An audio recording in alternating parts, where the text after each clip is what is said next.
사는 게 왜 이리 허무할까? 젊을 땐 그저 앞으로만 달렸는데 지금은 가만히 있어도 숨이 찬 기분이다.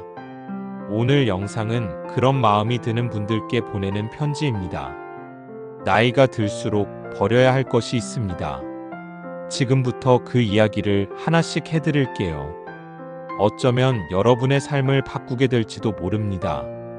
첫 번째는 후회입니다. 후회는 과거에 대한 미련이라는 이름의 짐입니다. 과거에 하지 못한 말, 하지 말았어야 할 행동. 그것들이 머릿속을 맴돌며 현재를 가로막습니다. 하지만 생각해보면 우리가 그때 그 선택을 한 이유는 분명 있었습니다. 지금의 나보다 미숙했던 나이지만 그 나름의 최선이었음을 기억해야 합니다. 후회는 붙잡을수록 지금의 행복을 갉아먹습니다. 놓아주세요. 과거는 교훈이 될 수는 있어도 감옥이 되어서는 안 됩니다. 두 번째는 자존심입니다. 나이가 들면 자존심도 자라는 것 같지만 사실은 더 쉽게 상처받고 더 깊이 움츠러듭니다. 자존심 때문에 자식에게 미안하다는 말 못하고 배우자에게 고맙다는 말도 삼켜버리죠. 하지만 우리가 진짜 지켜야 할 건 관계이지 자존심이 아닙니다. 지금이라도 먼저 손을 내밀면 기적처럼 관계가 회복될 수 있습니다. 자존심은 잠시 내려놓아도 당신의 가치는 떨어지지 않습니다. 오히려 진짜 어른이 되는 순간이죠. 세 번째는 미움입니다. 누군가를 미워하는 감정은 그 사람보다 나를 더 힘들게 합니다. 용서는 어렵지만 미움을 계속 안고 사는 건 더 고된 일입니다. 미워하는 마음은 결국 나를 병들게 합니다. 그 사람이 변하길 기다리기보다 내 마음부터 가볍게 해주세요. 용서란 그 사람을 위한 게 아니라 나를 자유롭게 하기 위한 결정입니다. 네 번째는 남과의 비교입니다. 이제는 내 길만 보아도 될 나이에 우리는 여전히 남을 바라봅니다. 저 사람은 퇴직 후에도 저렇게 잘 사는데 나는 왜 아직도 이 모양일까? 하지만 인생은 마라톤이 아닙니다. 비교는 삶의 속도를 흐트러뜨리는 독입니다. 내 호흡대로, 내 보폭대로 걷는 게 가장 아름답습니다. 다섯 번째는 쓸데없는 걱정입니다. 아직 오지 않은 미래를 상상하며 그 속에서 지레 겁먹는 일 많으시죠?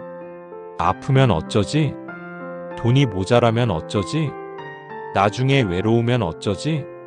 하지만 우리가 걱정했던 일 대부분은 실제로 일어나지 않았다는 걸 기억하세요. 지금 숨 쉬고 따뜻한 밥 한 끼를 먹을 수 있다면 그걸로 오늘 하루는 충분합니다.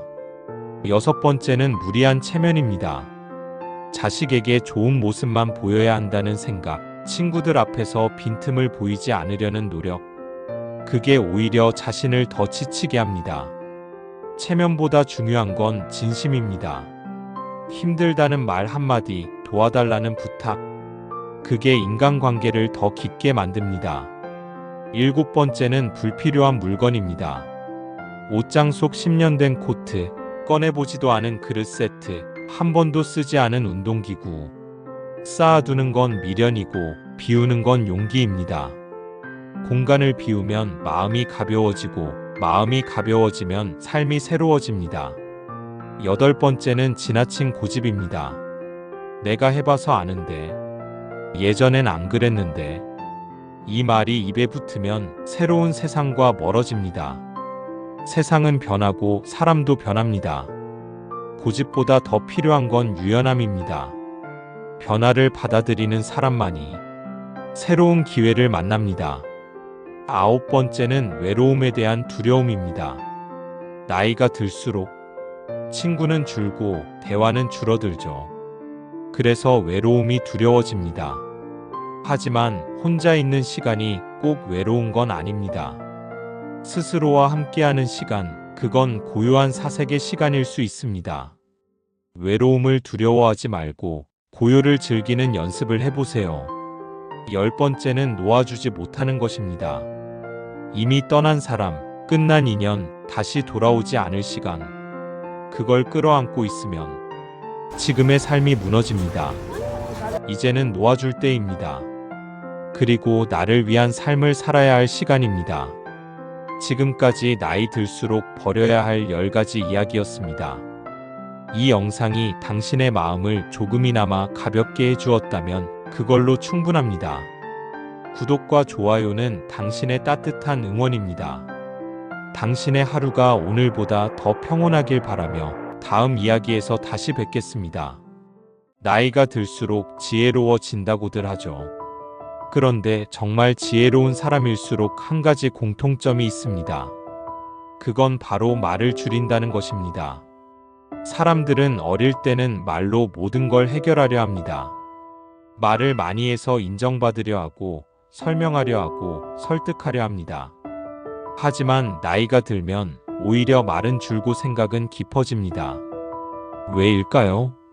이 영상에서는 우리가 나이가 들수록 말을 줄여야 하는 이유 10가지를 차분히 풀어보겠습니다.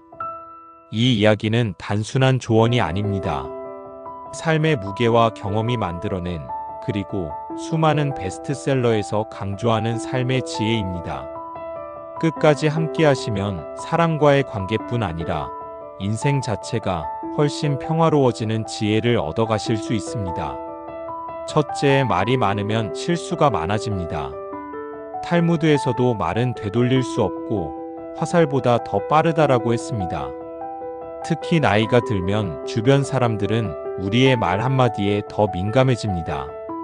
조언처럼 들려야 할 말도 간섭처럼 들리기 쉬워지고요. 말로 실수를 하면 아무리 좋은 의도라도 오해로 끝나는 경우가 많습니다. 말이 아닌 행동과 표정으로 신뢰를 쌓는 것이 훨씬 효과적입니다. 둘째, 말이 많으면 진심이 묻힙니다. 심리학자 데일 카네기의 인간관계론에서도 강조하듯 진심은 말보다 태도에서 드러납니다. 말을 많이 하면 진심이 오히려 희석되어 상대는 핵심을 못 느낍니다. 짧고 간결한 한마디가 오히려 더 깊은 울림을 줍니다.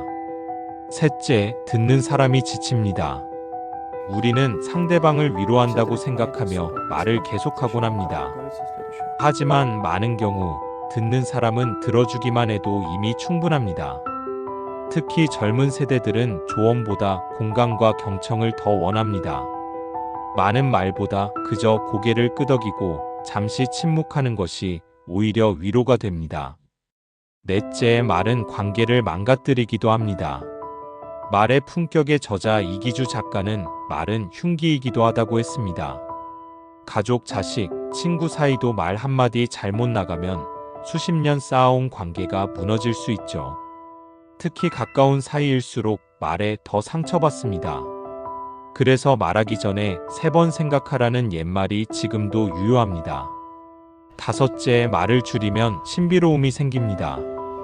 우리가 존경하는 사람들을 떠올려 보세요. 그들은 대부분 말수가 많지 않고 조용히 경청하는 스타일입니다. 말을 아끼면 오히려 사람들은 더 귀 기울이고 집중하게 됩니다. 여섯째, 말을 줄이면 내면이 단단해집니다. 말이 많은 사람은 외부 자극에 더 쉽게 반응합니다. 하지만 말이 적은 사람은 내면의 소리에 더 집중하고 감정을 다스리는 능력이 뛰어납니다. 조용한 힘의 저자 수전 케인도 조용한 사람일수록 리더십이 깊다고 강조합니다. 말의 양보다 생각의 깊이가 삶을 움직이는 시대입니다. 일곱째, 말은 책임을 부릅니다. 말 한마디로 오해를 불러일으키거나 그 말에 얽매이는 경우도 많습니다. 내가 그때 그렇게 말했잖아 라는 말은 종종 갈등의 씨앗이 됩니다. 말을 줄이면 책임질 일이 줄고 오해도 줄어듭니다. 여덟째, 나이가 들수록 듣는 사람이 줄어듭니다. 안타깝지만 현실입니다. 젊을 때는 말하면 사람들이 관심을 갖지만 나이가 들수록 사람들은 자신의 이야기에 더 관심을 둡니다. 이때 굳이 말로 존재를 증명하려 들기보다는 존재 자체로 존중받는 사람이 되는 것이 훨씬 현명합니다. 아홉째, 말을 줄이면 더 잘 보입니다. 말을 적게 하면 오히려 주변의 변화를 더 잘 볼 수 있습니다. 사람들의 표정, 눈빛, 흐름을 읽을 수 있는 여유가 생깁니다. 경청은 단순히 듣는 것을 넘어서 세상을 읽는 기술입니다. 10번째, 말은 줄일수록 마음은 편해집니다. 후회하는 말, 괜한 감정 표현, 지나친 조언. 이 모든 건 말에서 비롯됩니다. 말을 줄이면 그만큼 감정의 파도도 잔잔해지고 마음속 평화가 찾아옵니다. 어른이 된다는 건 결국 말을 줄이고 마음을 다스리는 연습이 아닐까요? 여러분, 말이란 도구는 잘 쓰면 삶을 아름답게 만들지만 잘못 쓰면 관계를 해칩니다.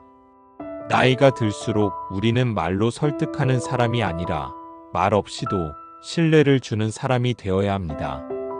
이 영상이 여러분의 삶에 작지만 깊은 울림이 되었기를 바랍니다.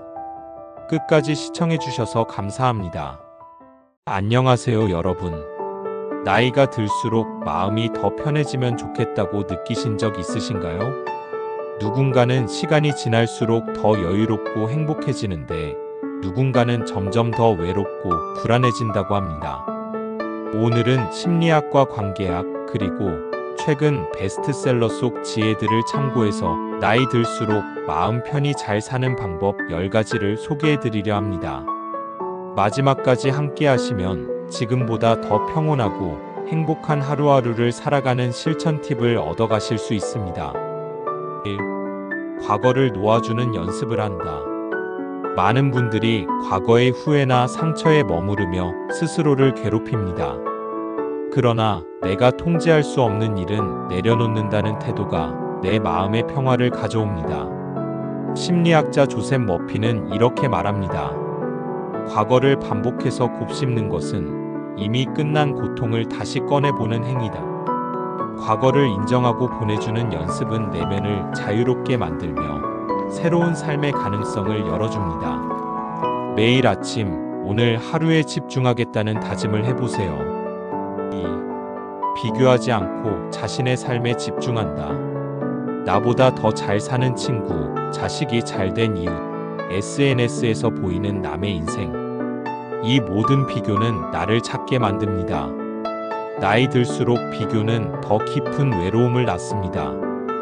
그 대신 나의 속도와 방식대로 살아가는 것에 집중해 보세요. 비교는 감정 에너지의 낭비입니다. 내 삶은 내가 주인공이고 내 삶의 방식은 세상에 하나뿐인 고유한 흐름입니다. 3. 인간관계를 정리하고 에너지를 아끼는 법을 배운다. 모든 사람과 잘 지낼 필요는 없습니다. 나를 힘들게 하는 관계는 용기 내어 멀어질 필요도 있습니다. 심리학에서는 이를 관계 다이어트라고 부릅니다. 내 감정을 갉아먹는 관계는 줄이고 진짜 소중한 사람들과 깊이 있게 지내는 것이 마음 건강의 핵심입니다. 진심이 통하지 않는 관계를 유지하느라 지친다면 스스로에게 묻고 정리하는 시간도 필요합니다. 4. 하루에 한 번 나만을 위한 시간을 갖는다. 아침에 따뜻한 차 한 잔을 마시거나 좋아하는 음악을 듣는 시간. 이런 작은 루틴이 하루를 평온하게 만들어줍니다. 심리적 여유는 외부 환경보다 내부 리듬에서 시작된다고 하죠. 아무도 방해하지 않는 나만의 시간은 삶의 질을 결정짓는 중요한 요소입니다. 5분이라도 좋습니다. 나를 위해 보내는 시간이 쌓이면 인생이 달라집니다. 5. 나이 드는 것을 두려워하지 않는다. 노화는 자연스러운 과정입니다. 젊음을 잃는 대신 우리는 지혜와 관용을 얻습니다. 나이 들면 단점이 아니라 인생의 깊이를 더해주는 선물입니다.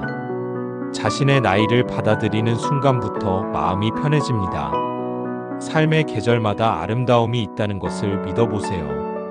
6. 자존감을 지키는 연습을 한다. 타인의 평가에 흔들리지 않는 것이야말로 나이 들수록 갖춰야 할 중요한 능력입니다. 매일 아침 거울을 보며 스스로에게 따뜻한 말을 건네보세요. 오늘도 잘 살아낸 나 참 괜찮다. 작은 성취 하나를 스스로 칭찬하고 자신에게 친절한 말을 하는 습관은 내면의 자존감을 단단히 만듭니다. 7. 걱정 대신 감사하는 습관을 가진다. 불안한 미래보다는 오늘의 고마움을 더 많이 떠올리는 연습. 감사는 마음을 단단하게 만들고 뇌를 긍정적으로 바꿉니다. 매일 감사일기를 써보세요. 따뜻한 햇살에 감사하고 내 곁에 있는 사람에 감사하고. 감사는 삶의 초점을 부족함에서 충만함으로 이동시킵니다. 감사하는 사람은 삶을 긍정적으로 바라보는 힘을 가집니다. 8. 느리게 살아도 괜찮다고 말한다. 빠름을 강조하는 세상에서 오히려 느림은 삶의 품격이 됩니다. 산책, 느린 식사, 한 페이지씩 책 읽기. 이런 것들이 진짜 나를 돌보는 시간입니다. 천천히 숨을 들이마시고 주변 풍경을 바라보는 것만으로도 마음이 정리됩니다. 느림 속에서 발견되는 깊은 여유를 경험해 보세요. 9. 나에게 맞는 루틴을 만들어 지속한다. 정리된 하루는 마음까지 정돈시킵니다. 아침 운동, 주간 독서, 일상 속 소소한 습관이 나를 지탱해 줍니다. 중요한 건 완벽한 루틴이 아니라 나에게 잘 맞고 오래 유지할 수 있는 루틴입니다. 반복되는 일상이 지루할 수 있지만 루틴은 삶의 리듬을 만들고 내면의 안정감을 키워줍니다. 10. 삶에 대해 이야기 나눌 친구가 있다는 것.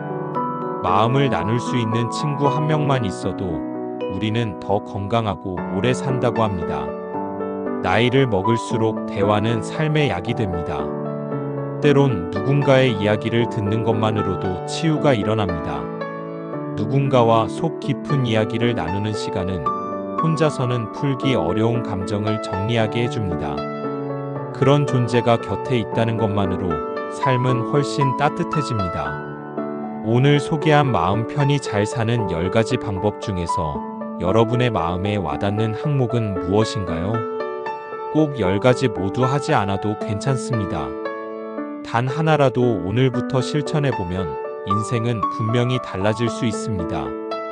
마음이 편안해지면 몸도 건강해지고 사람도 달라집니다.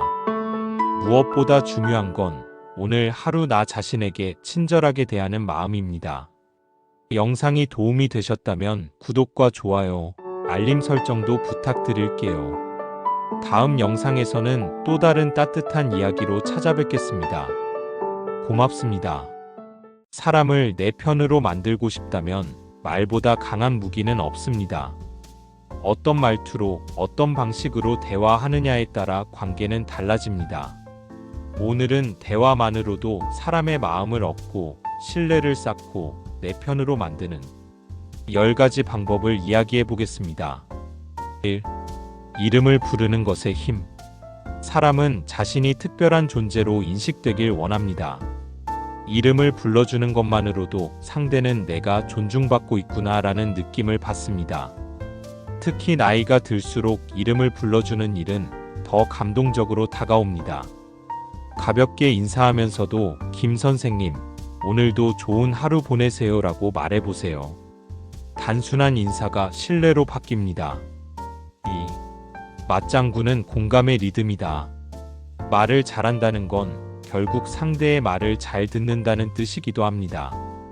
고개를 끄덕이거나 아, 그러셨군요. 정말요? 와 같은 반응은 상대가 자신의 이야기를 진심으로 듣고 있다는 신호로 받아들입니다. 대화의 리듬이 맞을수록 관계는 편안해지고 마음은 더 가까워집니다. 3. 칭찬은 작게 그러나 자주. 거창한 칭찬은 오히려 부담이 될 수 있습니다. 대신 작은 부분을 자주 칭찬하세요. 오늘 말씀 참 조리 있게 하시네요. 항상 깔끔하게 정리하시는 게 보기 좋아요. 이런 말들은 상대에게 긍정적인 자아를 강화시켜주고 나에 대한 인상을 부드럽게 만듭니다. 4. 감정에 공감하라. 누군가 고민을 털어놓을 때 우리는 종종 해결책을 먼저 말하려 합니다. 하지만 진짜 필요한 건 해결책보다 공감입니다. 그랬구나. 많이 힘드셨겠어요. 이 한마디가 그 어떤 조언보다 더 큰 위로가 됩니다. 감정에 먼저 공감하고 나중에 조언하는 순서가 사람의 마음을 얻는 대화입니다. 5. 판단 대신 이해로. 누군가 다른 의견을 말했을 때 바로 반박하지 마세요. 왜 그렇게 생각하세요? 그 대신 그럴 수도 있겠네요. 저는 이렇게 생각했는데 새로운 시각이에요. 이런 말들은 상대를 방어적으로 만들지 않고 내 생각도 부드럽게 전달할 수 있는 다리가 됩니다. 6. 침묵은 때때로 최고의 말. 말을 많이 한다고 해서 대화를 잘하는 건 아닙니다. 진심 어린 침묵은 때로 말보다 더 큰 힘을 가집니다. 상대가 말하는 동안 고개를 끄덕이며 집중하고 끝까지 기다려주는 것만으로도 우리는 신뢰를 얻을 수 있습니다. 7. 나도 그런 적 있어요. 상대의 경험에 나의 경험을 겹쳐보세요. 저도 그때 그런 기분이었어요. 비슷한 상황을 겪은 적 있어서 그 마음 이해가 돼요. 이렇게 말하면 우리는 같은 편이라는 신호를 자연스럽게 줄 수 있습니다. 8. 부탁보다 의논의 형태로. 무언가를 부탁할 때 명령처럼 들리지 않도록 주의해야 합니다. 이거 좀 해주세요 보다 이 부분을 같이 의논해 보면 어떨까요? 이렇게 표현하면 상대는 존중받고 있다는 느낌을 받습니다. 그리고 자연스럽게 협조하게 됩니다. 9.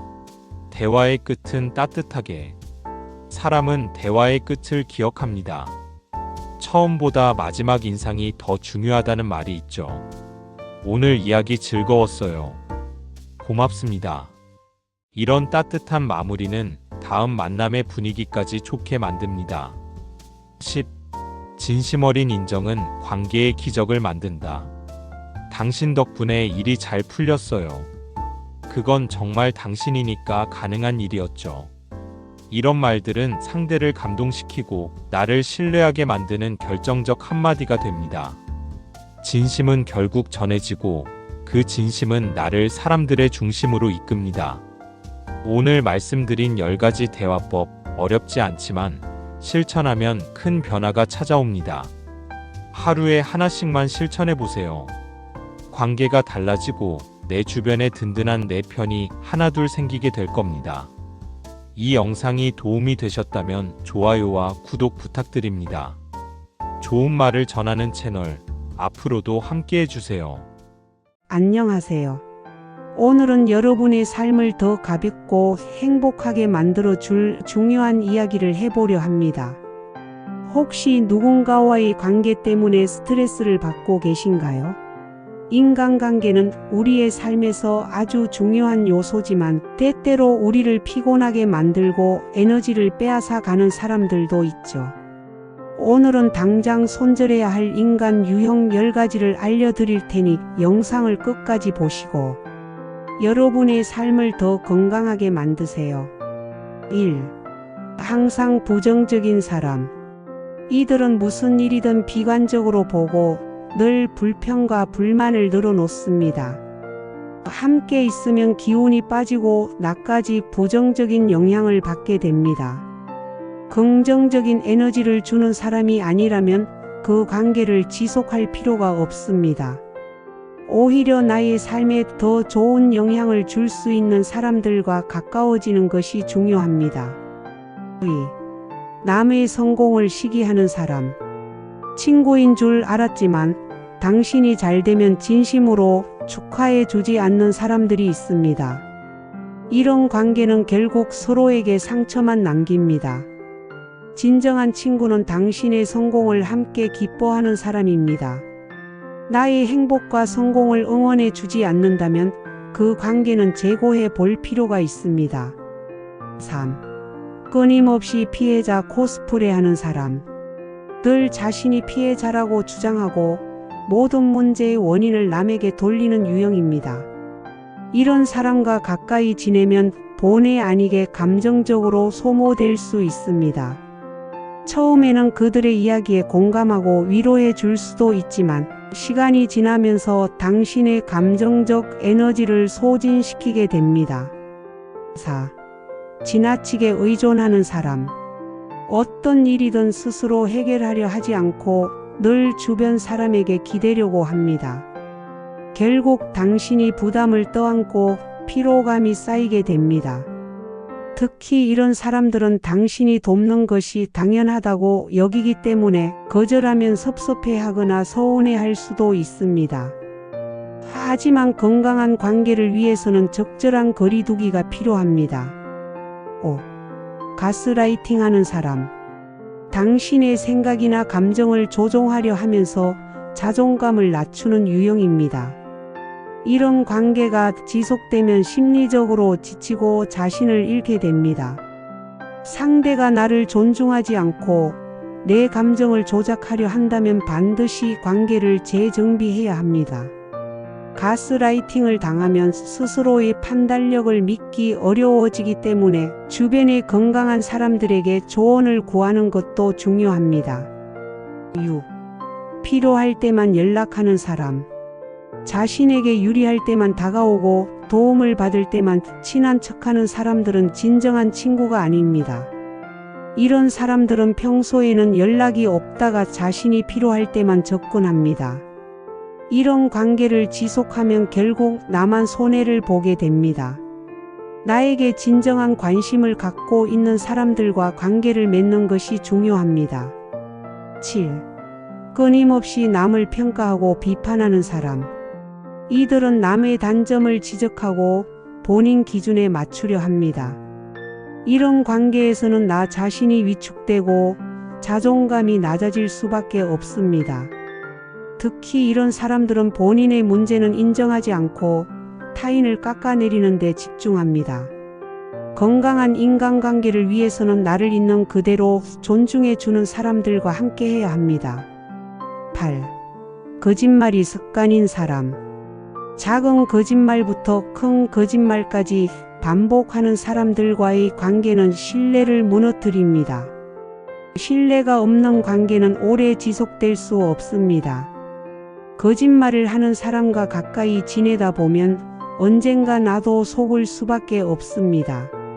신뢰가 깨진 관계는 회복하기 어렵기 때문에 조기에 정리하는 것이 바람직합니다. 9. 경쟁심이 지나친 사람. 친구라고 하지만 항상 비교하고 경쟁하려는 사람들. 이런 관계는 결국 서로에게 스트레스만 남깁니다. 건강한 경쟁은 긍정적인 영향을 줄 수도 있지만 지나친 경쟁심은 상대를 질투하고 끌어내리려는 행동으로 이어질 수 있습니다.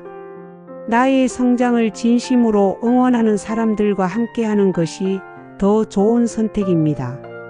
10. 상대를 존중하지 않는 사람. 나의 감정을 무시하고 막말하거나 무례한 행동을 하는 사람들과는 거리를 두는 것이 정신 건강에 좋습니다. 존중이 없는 관계는 결국 나의 자존감을 갉아먹게 됩니다. 내가 상대에게 얼마나 노력해도 상대가 나를 존중하지 않는다면 그 관계는 지속될 가치가 없습니다. 이 10가지 유형 중에서 떠오르는 사람이 있으신가요? 물론 인간관계는 단순하지 않지만 나 자신을 위해 건강한 관계를 유지하는 것이 가장 중요합니다. 오늘 영상을 보면서 스스로를 더 아끼고 좋은 사람들과 함께하는 삶을 만들어 가시길 바랍니다.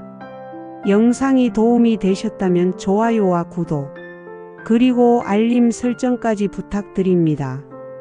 다음 영상에서 더 유익한 이야기로 찾아뵙겠습니다. 감사합니다. 싸우지 않고 이기는 사람들의 비밀. 여러분은 상대와 다툼 없이도 원하는 결과를 얻는 방법이 있다는 걸 아시나요? 싸우지 않고도 관계를 유지하며 원하는 바를 얻는 것은 충분히 가능합니다. 오늘은 상대를 심리적으로 압도하면서도 갈등을 피하는 10가지 전략을 소개합니다. 각 전략을 실생활에서 어떻게 활용할 수 있는지도 함께 살펴보겠습니다. 1. 침묵의 힘을 활용하라. 사람들은 침묵을 불편하게 여깁니다. 상대가 감정을 격하게 드러낼 때 침묵으로 대응하면 자연스럽게 분위기를 주도할 수 있습니다. 중요한 순간 말보다 침묵이 더 강한 무기가 될 수 있습니다. 예를 들어 직장 상사가 화를 내며 불만을 표출할 때 바로 반박하는 대신 차분하게 침묵을 유지해 보세요. 상대는 스스로 감정을 조절하게 되고 감정적인 대립 없이 대화의 흐름을 유리하게 이끌어 갈 수 있습니다. 2. 상대의 심리를 역이용하라. 대부분의 사람들은 인정받고 싶어 합니다. 상대의 감정을 이해하고 적절히 공감하는 표현을 하면 상대는 방어적인 태도를 풀고 당신의 의견을 수용할 가능성이 높아집니다. 가령 가족이나 친구가 화가 나 있을 때 내 입장에서 보면 충분히 그럴 수 있겠네라고 말해보세요. 상대는 자신의 감정을 이해받았다고 느끼고 감정적으로 격해지는 것을 피할 수 있습니다. 3. 예상치 못한 반응으로 흐름을 바꿔라. 상대가 화를 낼 때 예상과 다른 반응을 보이면 상대는 당황하게 됩니다. 예를 들어 상대가 비난하면 차분하게 그렇게 생각할 수도 있겠네요 라고 응대하세요. 싸움이 되지 않는 환경을 만들 수 있습니다. 또한 유머를 적절히 활용하면 분위기를 부드럽게 만들 수 있습니다. 예를 들어 누군가 기분 나쁜 말을 던졌을 때 내가 그 정도로 대단한 사람이었어? 라고 가볍게 받아넘기면 상대도 더 이상 공격적인 태도를 유지하기 어렵습니다. 4. 상대가 원하는 것을 먼저 주어라. 상대의 욕구를 먼저 충족시켜주면 자연스럽게 원하는 바를 얻을 가능성이 높아집니다. 심리학적으로 상호성의 원칙이 작용하기 때문입니다. 예를 들어 동료에게 도움을 요청하기 전에 먼저 작은 도움을 주어 보세요. 지난번에 나 도와줘서 정말 고마웠어. 혹시 이번에 이 부분 도와줄 수 있어? 라고 하면 상대도 기꺼이 협력하려는 마음이 생깁니다. 5. 감정 싸움을 피하는 대화 기술. 갈등이 생겼을 때 감정을 앞세우지 마세요. 나는 내가 그렇게 말하면 기분이 좋지 않아처럼 나를 주어로 한 표현을 사용하면 상대방이 방어적으로 나오지 않습니다. 또한 목소리 톤을 낮추고 천천히 말하면 상대방도 자연스럽게 감정을 가라앉히게 됩니다. 실제로 협상 전문가들은 감정적인 논쟁을 피하기 위해 의도적으로 낮고 차분한 목소리를 사용한다고 합니다. 6. 상대의 논리를 무너뜨리는 질문법. 공격적인 상대에게 논리적인 질문을 던져보세요. 왜 그렇게 생각하시나요? 처럼 차분하게 질문하면 상대는 스스로 논리를 정리해야 하고 감정적인 대응을 줄이게 됩니다. 예를 들어 그건 말도 안 돼 라고 말하는 대신 어떤 점에서 그렇게 생각하나요? 라고 질문하면 상대도 논리적으로 자신의 입장을 정리해야 하고 감정적인 충돌을 줄일 수 있습니다. 7. 인정과 칭찬으로 주도권을 잡아라. 사람들은 자신을 인정해주는 사람에게 호감을 느낍니다. 대화를 시작할 때 상대의 장점을 칭찬하면 이후 협상이나 논의가 더욱 원활해집니다. 특히 상대가 기대하지 않은 순간에 칭찬을 하면 더욱 효과적입니다. 너는 정말 대인관계 능력이 좋아. 내 의견이 궁금해라고 하면 상대도 더욱 적극적으로 대화에 참여하게 됩니다. 8. 부드러운 거절로 불필요한 갈등 차단. 단호하게 거절해야 할 때도 정중한 태도를 유지하세요. 정말 좋은 제안이지만 저는 이번에는 어렵겠네요처럼 말하면 상대가 감정적으로 반응할 가능성이 낮아집니다. 특히 거절 후 대안을 제시하면 상대가 불만을 가지지 않습니다.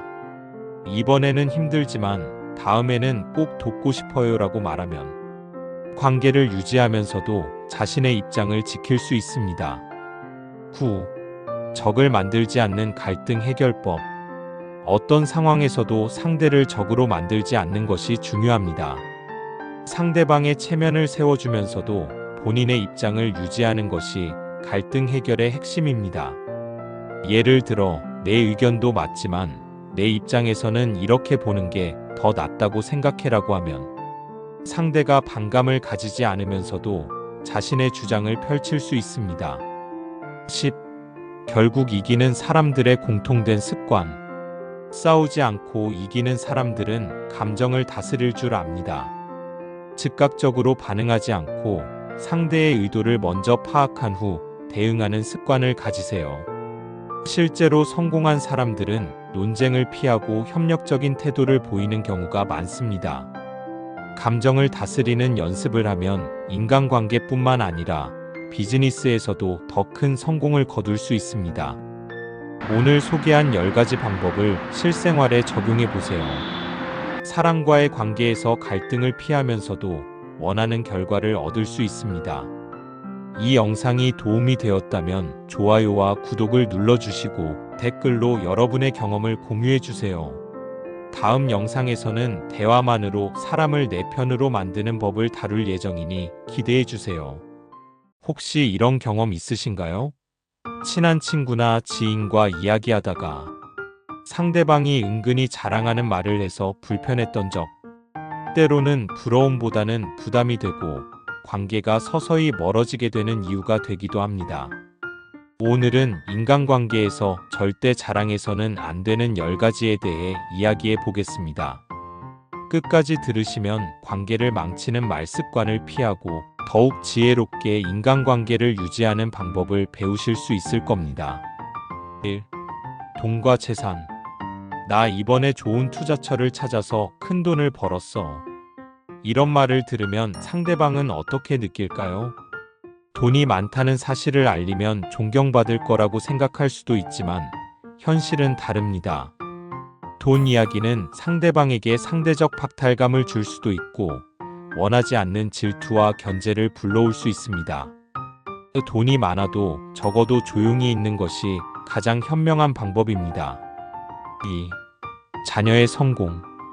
자녀의 성공은 부모 입장에서 자랑하고 싶은 큰 기쁨이죠. 하지만 듣는 사람 입장에서는 다르게 받아들일 수도 있습니다. 우리 애는 이번에 대기업에 입사했어. 정말 똑똑해. 이 말이 상대방에게 부담이 될 수도 있습니다. 특히 자녀 문제는 비교의 대상이 되기 쉽고 상대방의 상황에 따라 오히려 관계를 멀어지게 할 수도 있습니다. 자녀의 성공보다 상대방의 이야기를 들어주는 것이 더 좋은 대화법입니다. 3. 자신의 선행. 좋은 일을 하는 것은 분명 가치 있는 일입니다. 하지만 내가 이런 좋은 일을 했다라고 자랑하는 순간 진정성이 사라집니다.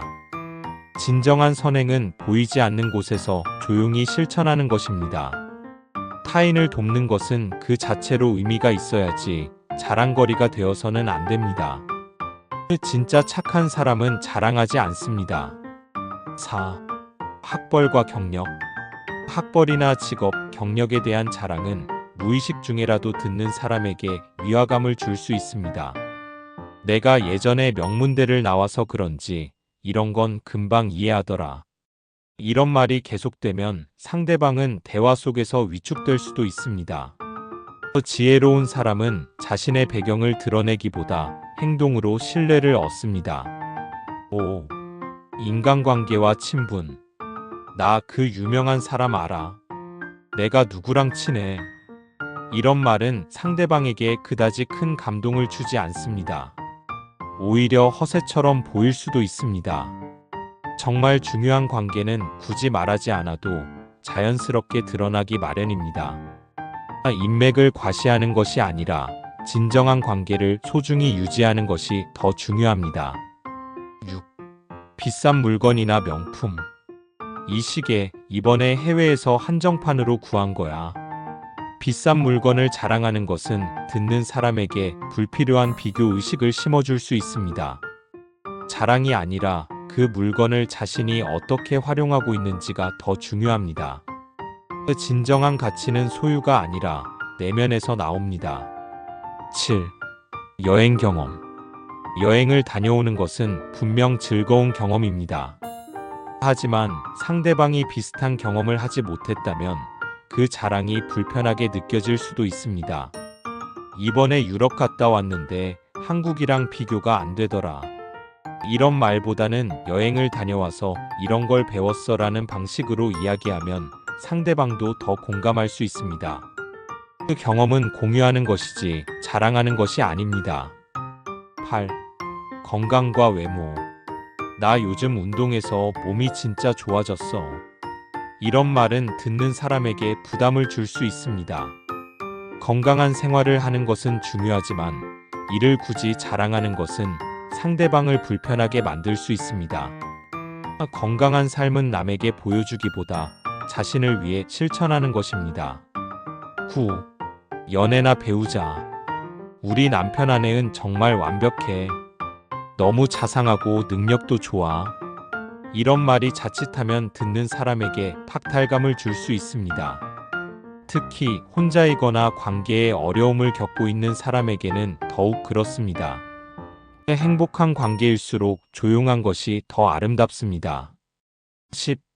자신의 고난과 극복 이야기. 나도 예전에 힘들었는데 결국 이렇게 성공했어. 이런 말이 때로는 동기부여가 될 수도 있지만 듣는 사람에 따라서는 부담으로 작용할 수도 있습니다. 고난을 이겨낸 이야기는 조언이 필요할 때만 나누는 것이 좋습니다. 오늘은 우리가 인간관계에서 절대 자랑해서는 안 될 10가지에 대해 이야기해 보았습니다. 다시 정리하면, 돈과 재산 자랑하면 질투와 거리감이 생깁니다. 자녀의 성공 비교를 불러일으킬 수 있습니다. 자신의 선행, 진정한 선행은 조용히 실천하는 것입니다. 학벌과 경력 자랑보다 겸손히 존경을 받습니다. 인간관계와 친분 진짜 관계는 조용히 유지하는 것입니다. 비싼 물건과 명품 가치는 내면에서 나옵니다. 여행 경험 비교하는 순간 불편함이 됩니다. 건강과 외모 스스로 만족하는 것이 중요합니다. 연애와 배우자 행복은 조용할수록 빛이 납니다. 고난과 극복 이야기 조언이 필요한 순간에만 나누세요. 혹시 여러분은 오늘 이야기한 10가지 중 하나라도 자랑했던 적이 있나요? 이제부터는 한 번 더 생각하고 조금 더 겸손한 태도를 가져보는 것은 어떨까요? 말 한마디가 인생을 바꿀 수 있습니다. 진정한 지혜는 때로는 침묵에서 나오는 법입니다. 영상이 도움이 되셨다면 좋아요와 구독 부탁드립니다. 앞으로도 더 좋은 콘텐츠로 찾아뵙겠습니다. 감사합니다. 여러분, 인생에서 진정한 존경을 받는 사람은 누구일까요? 재산이 많거나 사회적 지위가 높은 사람일까요? 아니면 사람들에게 따뜻한 영향력을 주는 사람일까요? 나이가 들수록 더 많은 존경을 받는 사람들에게는 공통적인 특징이 있습니다. 오늘은 늙어서도 존경받는 사람들의 10가지 비밀을 알려드릴 테니 끝까지 함께 해주세요. 1. 남 탓하지 않고 자신의 삶을 책임진다. 존경받는 사람들은 자신의 삶을 남 탓하지 않습니다. 그들은 과거의 실수에서 배우고 자신의 선택을 책임지며 살아갑니다. 이런 태도는 주변 사람들에게 신뢰를 주고 존경을 받게 만듭니다. 그렇다면 우리는 어떻게 이러한 태도를 배울 수 있을까요? 작은 일부터 시작해 보세요. 남을 원망하는 대신 내가 할 수 있는 최선은 무엇일까? 이를 스스로에게 물어보는 것입니다. 이렇게 하루하루 쌓아가면 자연스럽게 주체적인 삶을 살게 됩니다. 2. 끊임없이 배우고 성장한다. 나이가 들어도 배움을 멈추지 않는 사람들은 젊은 세대에게도 존경받습니다. 새로운 기술을 배우거나 책을 읽으며 지적 호기심을 유지하는 것이 중요합니다. 세상이 빠르게 변하는 시대에 열린 마음으로 배움을 지속하는 것이 존경받는 비결입니다. 예를 들어 스마트폰이나 SNS 같은 새로운 기술을 배우려 노력하는 어르신들이 있습니다. 처음에는 어렵지만 배우는 과정 자체가 인생을 더욱 풍요롭게 만들며 주변 사람들에게도 긍정적인 영향을 미칩니다. 3. 공감 능력이 뛰어나고 타인의 이야기를 경청한다. 나이가 들수록 고집이 세진다고 하지만 존경받는 사람들은 오히려 경청하는 능력을 기릅니다. 상대방의 입장에서 생각하고 따뜻한 조언을 건네는 사람들이 존경받는 법이죠. 경청하는 자세는 상대방을 존중하는 태도입니다. 가족, 친구, 이웃의 말을 끊지 않고 끝까지 들어주는 것만으로도 신뢰를 얻을 수 있습니다. 또한 경청은 단순한 듣기가 아니라 상대의 감정을 이해하고 공감하는 과정이기도 합니다. 4. 긍정적인 태도를 유지한다. 어떤 상황에서도 긍정적인 태도를 가진 사람들은 주변에 좋은 에너지를 전합니다. 부정적인 말보다는 희망적인 이야기를 하고 언제나 유머를 잃지 않으려 노력하는 사람들이 결국 존경받습니다. 하루를 시작할 때 작은 감사의 말을 해보세요. 오늘도 좋은 날이다라고 말하는 습관은 하루의 흐름을 바꿉니다. 또한 어려운 상황에서도 웃음을 잃지 않는 태도는 주변에 힘을 줍니다. 5. 자신만의 철학과 원칙을 가지고 있다. 흔들리지 않는 신념과 가치관을 가진 사람들은 신뢰받습니다. 어떤 상황에서도 올바른 길을 선택하며 자신이 믿는 바를 지키는 사람들이 주변에서 존경받는 법입니다. 예를 들어 정직을 삶의 원칙으로 삼은 사람들은 어떤 상황에서도 거짓말을 하지 않습니다. 이런 태도는 시간이 지날수록 주변 사람들에게 존경을 받는 요소가 됩니다. 6. 주변 사람들에게 베푸는 삶을 산다. 돈이 많아서가 아니라 작은 것이라도 나눌 줄 아는 사람이 존경받습니다. 따뜻한 말 한마디, 작은 배려 하나가 결국 인생을 가치 있게 만듭니다. 예를 들어 이웃에게 따뜻한 차 한 잔을 건네는 것, 지나가는 아이들에게 미소를 보내는 것, 이런 사소한 행동들이 결국 삶을 더욱 풍요롭게 만듭니다. 7. 과거에 집착하지 않고 현재를 즐긴다. 과거의 영광에 집착하지 않고 현재를 소중히 여기며 사는 사람이야말로 존경받습니다. 내가 젊었을 땐 말이야보다는 지금 이 순간을 즐기자라고 말하는 태도가 중요한 법이죠. 지금 내가 가지고 있는 것들에 집중해 보세요. 건강, 가족, 친구, 취미 등 소중한 것들을 놓치지 않는 것이 행복한 노후의 시작입니다. 8. 가족과 주변 사람들과 좋은 관계를 유지한다. 나이가 들수록 인간관계는 더욱 중요해집니다. 존경받는 사람들은 가족과의 유대를 소중히 여기고 친구, 이웃과도 원만한 관계를 맺으며 살아갑니다. 때로는 가족과의 갈등이 있을 수도 있지만 중요한 것은 용서하고 이해하는 마음입니다. 화해할 기회를 만들고 따뜻한 대화를 지속하는 것이 관계를 지키는 핵심입니다. 9. 건강을 소홀히 하지 않는다. 자신의 건강을 잘 관리하는 사람들은 주변에서도 좋은 영향을 줍니다. 운동, 식습관, 정신 건강을 챙기며 스스로를 돌보는 것이 존경받는 어른이 되는 길입니다. 매일 30분씩 가벼운 운동을 해보세요. 건강한 몸이 건강한 마음을 만들고 주변에도 긍정적인 영향을 줍니다. 10. 세대 차이를 인정하고 젊은 세대와 소통한다. 나이가 들면서 자연스럽게 세대 차이가 생기지만 이를 인정하고 젊은 세대와 소통하려 노력하는 사람들은 존경받습니다. 최신 트렌드를 이해하고 젊은이들에게 조언을 아끼지 않는 어른이 되는 것이 중요합니다. 젊은 세대와 대화를 할 때 그들의 문화를 이해하려는 태도를 가지세요. 요즘 젊은이들은 왜 그러냐 보다는 어떤 생각을 하고 있니? 라고 물어보는 것이 소통의 시작입니다. 오늘 소개해드린 늙어서도 존경받는 사람들의 10가지 비밀 중에서 여러분이 가장 중요하다고 생각하는 것은 무엇인가요? 여러분도 지금부터 작은 습관을 실천해 나간다면 나이가 들수록 더 많은 존경을 받을 수 있습니다. 이 영상이 도움이 되셨다면 구독과 좋아요 꼭 눌러주시고 다음 영상에서도 더 좋은 이야기로 찾아뵙겠습니다. 감사합니다. 어릴 땐 친구가 많아야 인생이 풍요롭다고 생각했습니다. 335 모여 웃고 떠들며 보내는 시간이 많을수록 그게 곧 행복이라 믿었죠. 하지만 나이가 들면서 그 믿음이 조금씩 바뀌기 시작합니다. 인생의 중반을 지나면서 문득 깨닫습니다. 정말로 마음을 나눌 수 있는 사람은 손에 꼽을 정도라는 것을요. 그리고 대부분의 관계는 마음보다 의무로 유지되는 경우가 더 많다는 것도 말이죠. 조선 후기의 실학자 정약용은 이렇게 말했습니다. 벗이 많다고 자랑할 것 없다. 진정한 벗 하나가 10벗을 대신한다. 정약용이 유배중 남긴 편지들에는 진심으로 마음을 나눈 단 한 사람, 형제 같은 친구 유배지에서의 황상이 자주 등장합니다. 수많은 벗 중에서도 마음을 나눌 수 있는 단 한 사람이 인생에 더 깊은 위로가 된다는 말이죠. 심리학자들도 말합니다. 40대 이후 인간관계의 질은 양보다 중요하다고요. 정신적 에너지를 뺏는 관계보다 혼자 있는 시간이 오히려 치유가 된다고 합니다. 왜일까요? 나이가 들수록 우리는 내가 누구인지에 대해 더 깊이 생각하게 됩니다.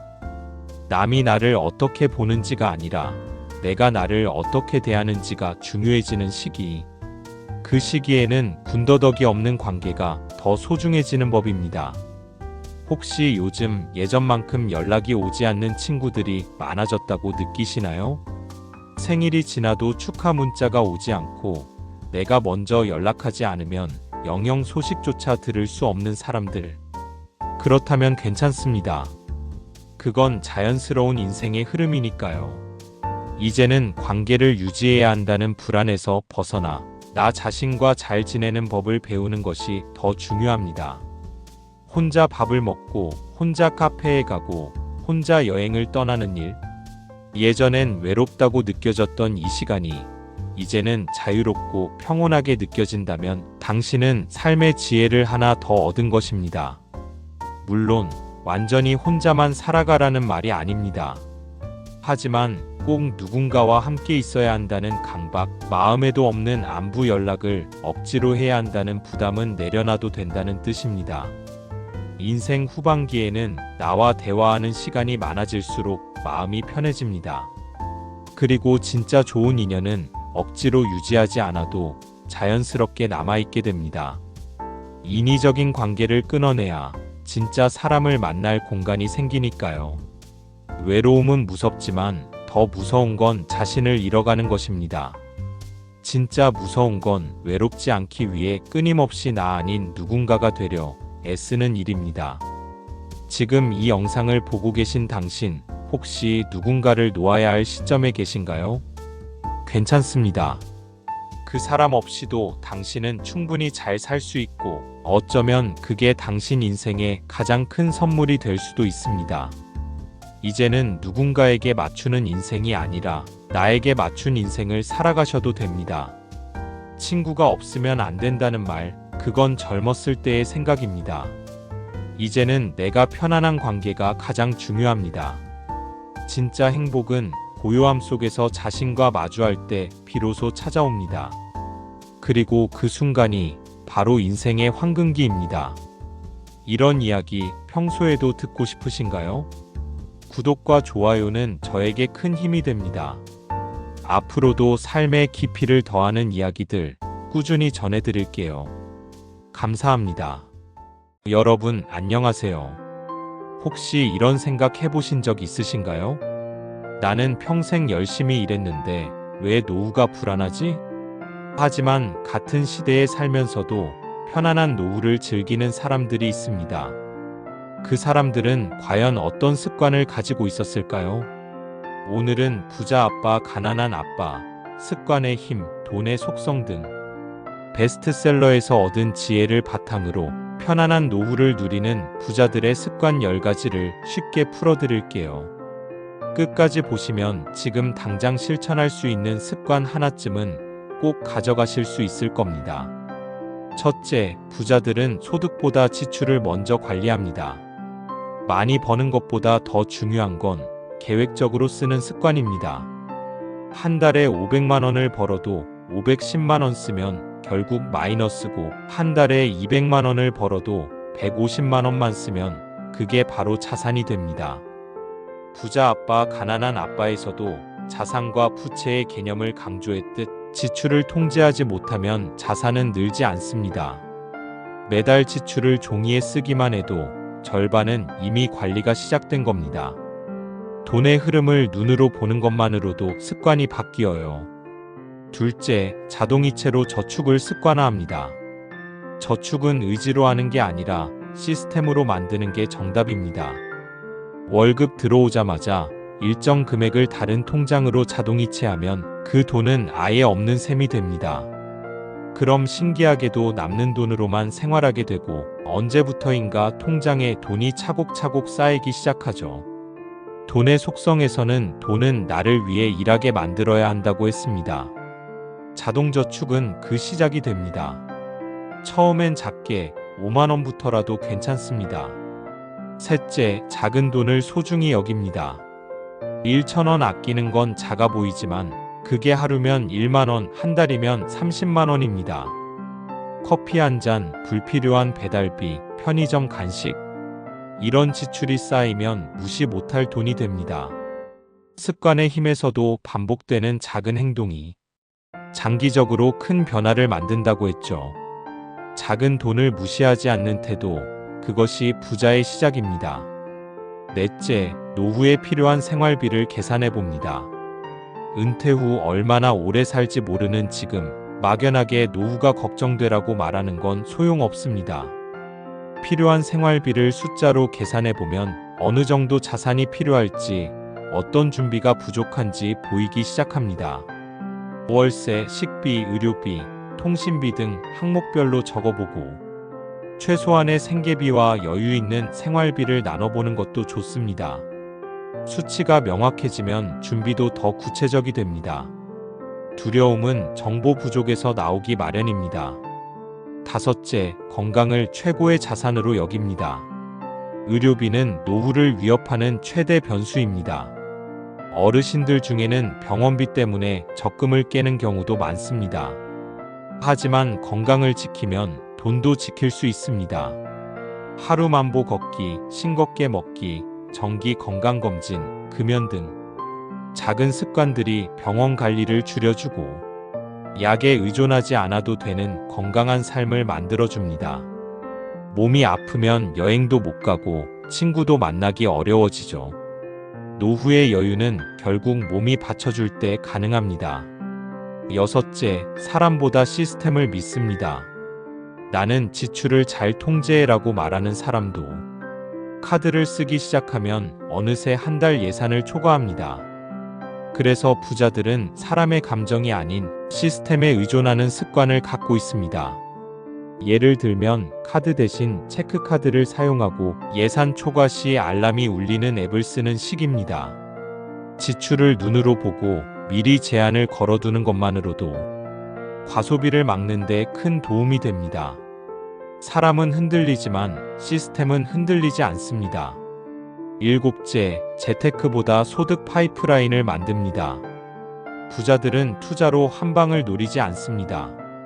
오히려 한번 만들어두면 꾸준히 돈이 들어오는 소득의 파이프라인을 중시합니다. 예를 들어 퇴직 전에 월세 받을 수 있는 작은 오피스텔을 준비하거나 글쓰기, 강의, 유튜브 채널 등 나만의 콘텐츠를 만들어두는 방식입니다. 크지 않아도 좋습니다.